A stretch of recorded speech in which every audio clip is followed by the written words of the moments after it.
Chapter की शुरुआत में हम जियोन और योन को देखते हैं, जहाँ पर जो जियोन होती है वो क्लासरूम में आ चुकी होती है और जिसको देखकर जो योन है वो उसे देख रही होती है और अपनी बेंच से खड़े होकर उसके पास निकल जाती है। जिसको देखकर जो जियोन है वो सोचती है, हाँ क्या उसने मुझे पहचाना नहीं, और वह अपने बेंच पर बैठकर सोच रही होती है। खैर बेहतर है कि उसने मुझे पहचाना नहीं, क्या रिलीफ है। उस दिन उनका एक्सप्रेशन मैं अब भी नहीं भूल सकती कि यह कैसे दिखता था। ऐसा लगता है जैसे वह एक अच्छी ज़िंदगी जी रही है। हालांकि मैं उसे थोड़ा डरी हुई हूँ। और दूसरी ओर हमें जो योन है उसे देखते हैं जो जियो को देख रही होती है दूर से, और उसका फेस थोड़ा उदास होता है। फिर क्लासरूम में कोई कहता है ठीक है चलो स्ट्रेचिंग शुरू करिए, एवरीवन जोड़ी बनाए और लाइन में लग जाए। यह जिम टीचर होती है जो स्टूडेंट को कह रही होती है। फिर हमें जियो को दिखाया जाता है जो सोच रही होती है, कक्षा की पहली दिन ऐसा लगता है जैसे मैं ही अकेला हूँ, इसका कोई दोस्त नहीं है, हर कोई पहले से ही तैयार है। यह अजीब है, क्या होगा अगर हर कोई सोचता है कि मैं अजीब हूँ। फिर किसी और किसी की फुसफुसाने की आवाज़ आती है जिसको जियोन मुड़कर देखती है और हमें योन और उसके पास खड़ी हुई इस लाल बालों वाली लड़की को देखते हैं। लाल बालों वाली लड़की कहती है उसे अकेले खड़े हुए देखो, और हम योन को देखते हैं जो लाल बालों वाली लड़की के कान में कुछ फुसफुसाने लगती है। उसको देखकर जियोन सोचती है कि ये क्या चल रहे हैं, क्या वो मेरे बारे में बात कर रहे हैं। ये सोचकर जो योन होती है उसका दिल जोर से धड़कने लगता है और वो घबरा गई होती है और सोच रही होती है उस पल में मैं इसे अपने पूरे शरीर के साथ महसूस कर सकता हूँ। मेरा हाई स्कूल करियर खराब हो गया है, उसे मैं याद हूँ। फिर हमें क्लासरूम को दिखाया जाता है जहाँ पर जो जियो है वो अकेली बैठी होती है और अपना फोन चला रही होती है। तभी कोई उसे कहता है जिसको योन पलट के देखती है। फिर हमें फिर उसी लाल बालों और उसके पास में काले बालों तो लड़की को देखते हैं जिसका वो लाल बालों वाली लड़की कहती है मैंने सुना है कि तुमने इस प्राथमिक विद्यालय में योन को धमकाया था। फिर वो काले बालों वाली लड़की कहती है क्या बकवास है, तुम जैसी लूजर। जिसको सुनकर जियो सोचती है क्या क्या बात कर रहे हैं। फिर जो योन है की दोस्त है वो कह रही होती है क्या हमें उसे सबक सिखाने की जरूरत नहीं है, क्या आप न्याय करना चाहती है। जिसको सुनकर जो सोचती है क्या तुमने उन्हें बताया। फिर हमें यो को दिखाया जाता है जो थोड़ी मुस्कुरा रही होती है। उसको देखकर जियोन का फेस फीका पड़ जाता है। फिर हमें यो को जो दोस्त होते हैं वो उसके फोन को छीनते हुए कह रहे होते हैं तुम्हारे पास कितना डेटा है। यह वो काले बाले वाली लड़की होती है, अरे तुम इस तरह का संगीत सुनते हो, ये तो ओल्ड ऑफिसर है। वाह, उसने अभी किसी भी डेटा का उपयोग नहीं किया है। इसको सुनकर वो लाल वाली लड़की कहती है लेकिन यह पहले से महीने का बीच का है। जिसको देखकर जो जियो है वो कहती है मुझे वापस दो, और सोच रही होती है मैंने अपना डेटा बचाया रखा है क्योंकि मेरे पास इतना नहीं है। जिसको सुनकर वो लड़की कहती है वैसे भी चैट करने के लिए तुम्हारे पास कोई दोस्त नहीं है, दिखावा करना बंद करो और इसे दान में दे दो। डाटा देने के लिए धन्यवाद बड़ी, ये तुम्हें तुम्हारा हॉटस्पॉट बंद कर देती हो तो मैं तुम्हें मार डालूंगी।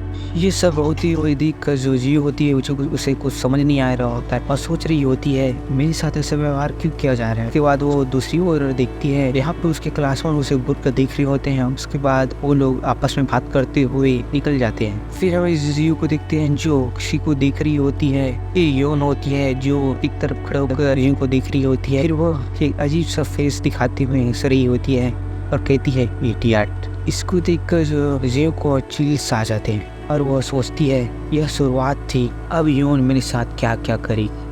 फिर हमें उस लाल वाली लड़की को दिखाया जाता है जो जियोन के बाल को पकड़ कर उसे बुली कर रही होती है, और जो बेचारी जियोन है वो सोच रही होती है मैं नहीं कर सकती, ऐसे ही स्कूल आती रहूंगी। हमें दिखाया जाता है कि जो जियोन है उसे बहुत बुली किया जाता है। उसकी जो बैठने की बेंच होती है उसमें भी क्या क्या लिखा होता है, जिसको देखकर जो जियोन होती है वो बहुत परेशान हो गई थी बेचारी को। फिर हमें जियोन को घर में दिखाया जाता है जो कह रही होती है क्या किया मैंने तुम्हारे साथ, जो किया वो बहुत गलत था, मैंने तुम्हारा क्या बिगाड़ा है, क्या तुमने योन एलिमेंट्री स्कूल को धमकाया, क्या तुम्हें एक लेसन सिखाने की जरूरत नहीं है, हाँ क्या तुम न्याय की सेवा करोगी। फिर हम जियोन को देखते हैं जो अपने हाथों से अपने सर को पकड़ी होती है, कह रही होती है नहीं मैं। फिर हमें जियोन को दिखाता है जो एक दरवाजे के पास में खड़ी होती है और उस दरवाजे को नॉक करती है और उस दरवाजे को खुलकर अंदर आती है तो हमें उसकी मॉम को दिखाया जाता है जो कोई बैठी होती है और उसके पास में जो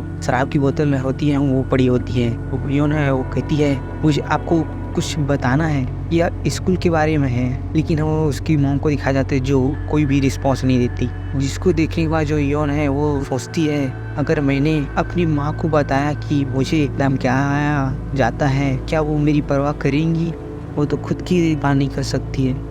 ये सोचते सोचते वह दरवाजे के बाहर आ जाती है। फिर जीन अपने रूम में जाकर फ़ोन को लेटी हुई चला रही होती है। वह अपने फ़ोन को देखकर थोड़ी सरप्राइज हो गई होती है। फिर हमें उसके फ़ोन में लूसिड ड्रीम के बारे में देखते हैं, जो देखकर जियोन कहती है क्या इसका मतलब ये है कि मैं अपने सपनों में वो चीज़ कर सकती हूँ जो मैंने हकीकत जीवन में नहीं कर सकी हूँ? तब क्या इसका मतलब ये है कि मैं अपने सपनों में जो कुछ भी उनके लिए चाहती हूँ वो कर सकती हूँ? यह सोच कर जो ये होती है वो थोड़ी मुस्कुराती है और सोचती है ये मज़ेदार लगता है। फिर हमें एक दरवाजे को दिखाया जाता है अजीब से। फिर हमें उस फ़ोन की उस ऐप के नोटिस के बारे में बताया जाता है जिसमें लिखाया होता है सफलतापूर्ण प्राप्त करने के 2 प्रमुख तरीके हैं।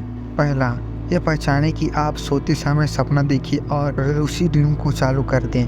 दूसरा, लूसिड ड्रीम में जाने के लिए सो जाना और तुरंत उसके अंदर चले जाना। दूसरी विधि का पहली बार स्पष्ट स्वप्न देखने का प्रयास करने वाले व्यक्ति के लिए दुष्प्रभाव हो सकता है, लेकिन मुझे अभी उस चीज़ की कोई परवाह नहीं है।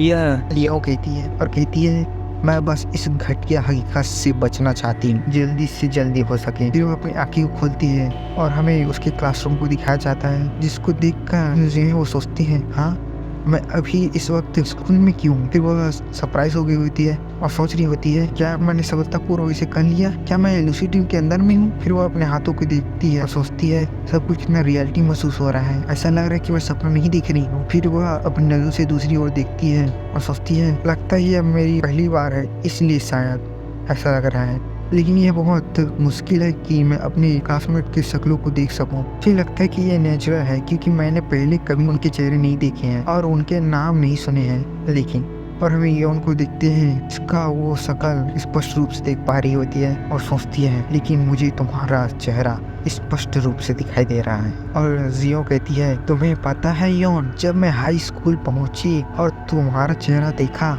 ईमानदारी से कहूँ तो ये राहत महसूस हुई। मुझे खुशी है कि गिरटी स्कूल के बदले अब आपके आसपास बहुत सारे लोग हैं। भले ही तुम्हारा व्यक्तित्व बकवास था, मुझे लगता है कि मैं अभी भी तुम्हारे लिए दोषी महसूस करता हूँ, लेकिन भले ही तो उस समय चोट लगी हो, क्या यह बहुत दूर तक नहीं जा रहा है? ये सुनकर योन वो कुछ नहीं कहती, वो चुपचाप खड़ी ही रहती। और जियो कहती है मैंने तुम्हें साथ ऐसा क्या किया जो इतना गलत था, कुछ तो कहो। योर थोड़ा अपने जैसा वो हाल हो गया होता है और वो योर को पकड़ते हुए कहती है कुछ तो कहो, मैं वो सब कुछ कह रही हूँ जो मैं हकीकत में कभी नहीं कह सकती। मेरे अंदर से शब्द निकलते रहे, मेरी स्कूल जिंदगी तुम्हारी वजह से बर्बाद हो गई है। क्या तुम यह जानती हो? मैं जानती हूँ कि अब मेरे सामने जो यून है वो हकीकत में उसकी नहीं है। फिर यून अपने दांतों को पीसते हुए कहती है प्लीज क्या मैं सुनना चाहती हूँ उसकी। जो यून होती है वो योन के पैरों पर गिरी हुई होती है और यहीं पर चैप्टर खत्म होता है। लाइक और सब्सक्राइब कर देना guys. Thank you for watching.